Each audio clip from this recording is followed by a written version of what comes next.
Hey, welcome to Keight's Crafts. I'm Keight. Today I would like to share with you a couple of spooky cards that I made. Let's get started.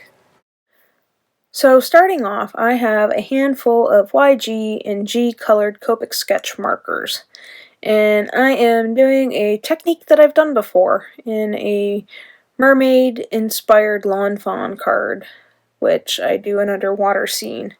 So once that's colored out, I am going to use the Sizzix Thinlits die 665211, and it is bubbling, sorry. It's just called Bubbling, and it's by Holtz. So once I've got that all cut out, I will use some Versamark ink and saturate that, and then I'll go over it with some Wow embossing powder. Now, this isn't just any old embossing powder, and I mean you could use any old embossing powder, preferably clear so you could see all the different dimensions of green in this, but this particular embossing powder, it's glow in the dark. That's right, glow in the dark. So once I've got that all done, I'm going to heat set it with my gun, and I'll end up doing this a couple more times just to give it a little dimension. So I have gone ahead and heat set that, and just to give you an idea how it looks, it just gives it a little more stability. So for the background panel, I am using Twisted Citron, and I am using Rustic Wilderness and Mowed Lawn, just to kind of give me a gross, bubbly, greeny, eerie background. And to darken some of that edge up, I'm going to use some of the black soot and end up going over it again with the Rusted Wilderness. So I'm just creating the background a little heavy-handed with my ink so I can blend it out. And these colors will soften up a bit. Now, in hindsight, I probably would have chose a lot darker Copic markers for this, or altogether, I probably just could have used green cardstock, but I didn't have the color cardstock that I wanted, so I thought I would just make my own. But I really like this die. I like the Sizzix background dies because they're kind of weird, and I like weird. So to kind of sweeten up the deal here, I am taking some of my darker oxides that I used for ink blending and just doing a bunch of splatter to give it more texture. And you can see some water droplets there. I tried to splatter a little bit of water on there and it wasn't working out in my favor, so I thought I'd go straight to the oxides here. So I'm making a mess and getting splatters all over the place. Here I've got some black soot that I'm going to go in with, and as I'm doing this I find that it's not dark enough. I mean, it softens to a gray and I kind of want a little bit dark, but I haven't figured it out yet, so I end up going in with some of my Fine Tech Iridescent watercolors, and I'm using a green just to kind of give it a little more shimmer. And then I think, well, maybe I will use some actual Dylusions Shimmer spray since I have it in my stash.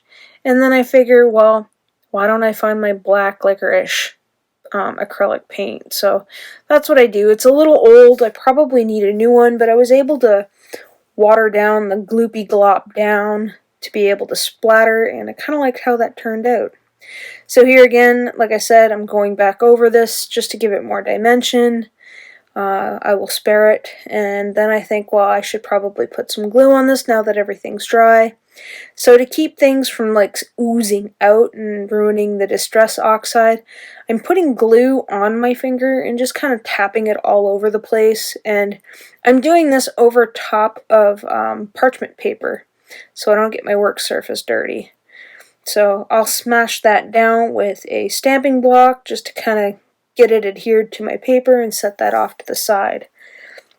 Now here I've got Mama Elephant circle die that I've created a frame with, and again I'm going in with the Versamark ink. I've cut a few of these out, you'll see as I go along, but this top one I want to emboss with black Wow embossing powder.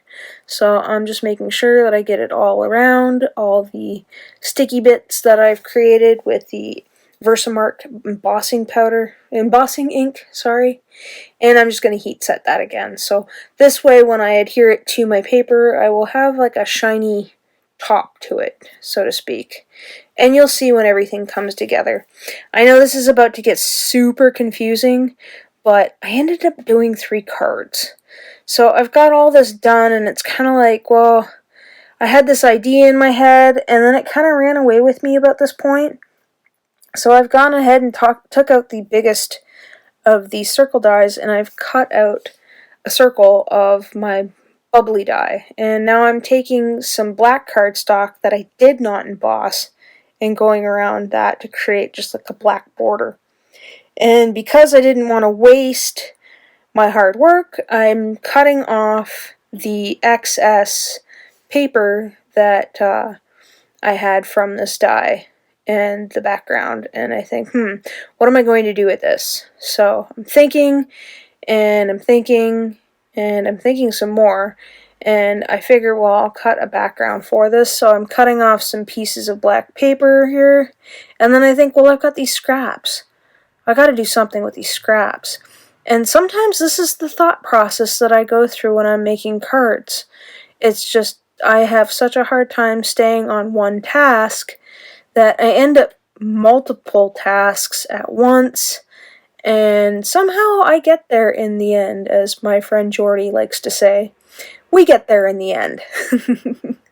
So anyway, I decide that I'm going to take these pieces of scrap paper, tape them together, and then I'm going to cut them down.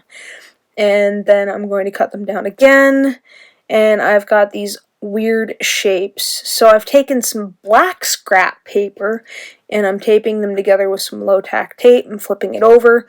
And I'm going to glue these scraps that I've taped together and that I've cut down, and I'm going to create another panel. So once I'm done that, I'm going to glue everything down to the scraps of black with the scraps of this green stuff that I've done. And then that way I've got another panel to work with. So I'm going back to that little circle that I cut out, and I'm taking the window frame thingy here that I have used the embossing powder in black on, and I am mashing that down. So back to the original, not the original, but the scraps. So we're going back to the scraps, and then I kind of looked there at the frame that I made, and I thought, that looks kind of neat. But I've got this piece that I really want to work with because I like how it looks. So then I bring back that scrap of the scrap of the scrap, I guess you could call it, and I'm going to trim that down into a frame.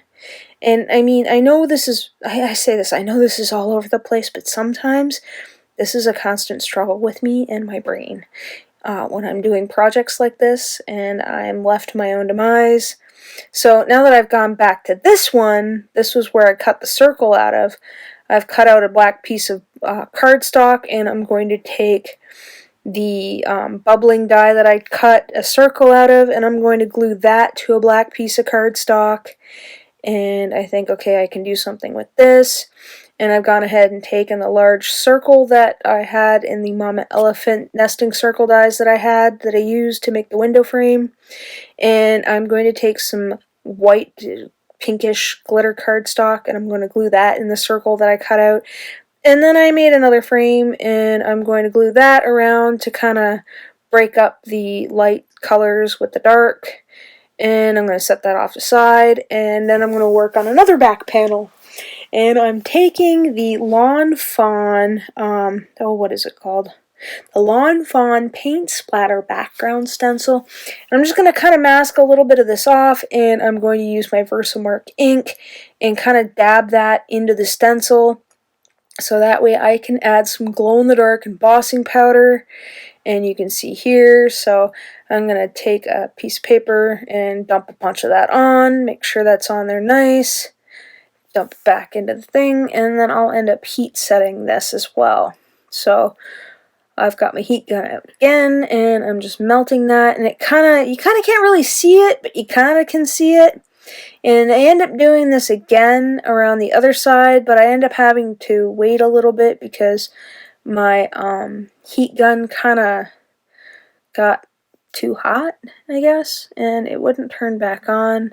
So I ended up putting a bit of a mistake in the corner there, and I ended up like brushing it off. But you can kind of see here, I've got the splatters, so I'm adding some more glow-in-the-dark.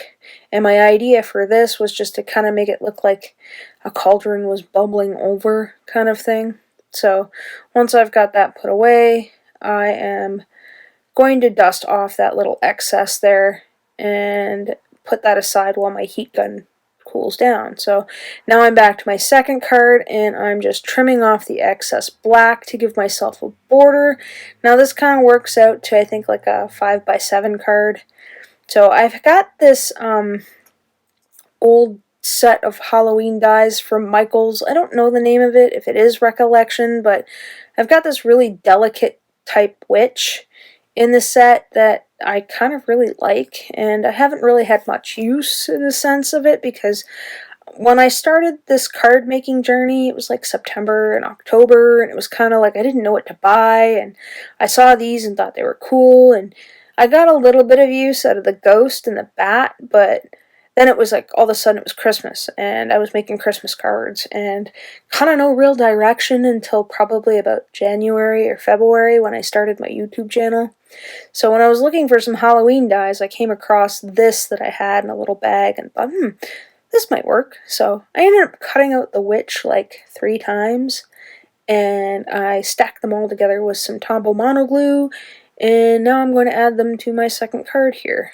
So now that my heat gun's kind of cooled down and chilled out a bit, I'm going to heat set that glow-in-the-dark embossing splatter powder, so you can kind of see what I'm doing here. And I grabbed some foam tape to prop up my disc, which we're going to pretend is like a little bubbling cauldron, and I'm going to use a bunch of foam tape to make sure that that is stable enough to be able to prop up on my card.